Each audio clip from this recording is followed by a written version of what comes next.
Un atelier d'imprégnation du genre au profit de la Chambre des rois et chefs traditionnels s'est ouvert ce mardi 29 novembre dans la commune de Grand-Bassam, initié par le ministère de la Femme, de la Famille et de l'Enfant.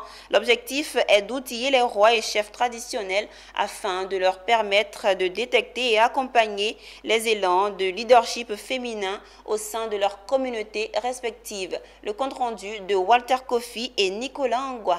Le concept genre, une approche développée en vue de réduire les inégalités entre les hommes et les femmes, a été l'objet d'une formation qui a réuni les rois et chefs traditionnels. L'intérêt est sensibiliser ces têtes couronnées sur la valorisation du leadership féminin dans leurs régions et localités respectives.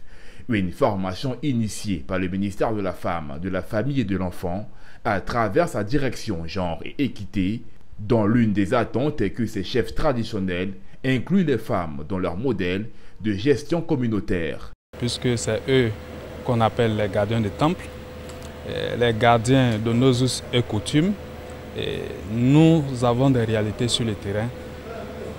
Les discriminations, malgré les efforts que le gouvernement et ses partenaires ont accomplis, les discriminations à l'égard des femmes continuent toujours, c'est une réalité dans nos villes et dans nos villages. Et nous pensons que avec ces chefs coutumiers, avec leur engagement, nous pouvons véritablement avoir l'équité de genre et des opportunités de toutes les femmes, de tous les enfants, notamment les filles et les garçons de Côte d'Ivoire. La formation s'est voulue participative et a été marquée par des échanges très enrichissants qui ont donné l'occasion aux participants, parmi lesquels Nana Amon-Paul, président de la Chambre nationale des rois et chefs traditionnels, de pouvoir montrer l'importance de la femme dans la région au niveau social, culturel et économique. Nous, les rois et chefs traditionnels, nous ne bénéficions pas a priori d'un préjugé favorable en ce qui concerne la question de l'égalité, n'est-ce pas, ce qui concerne les hommes et les femmes. Nous aurons l'occasion justement ici de vous donner des explications, des informations, et vous dire que en réalité, nous sommes de fervents défenseurs, n'est-ce pas, de l'égalité, n'est-ce pas, des hommes et des femmes.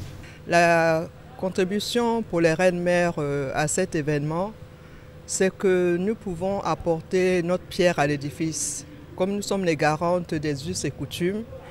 La formation se tient du 29 au 30 novembre dans la ville de Grand-Bassam, où une trentaine de chefs et rois traditionnels y participent.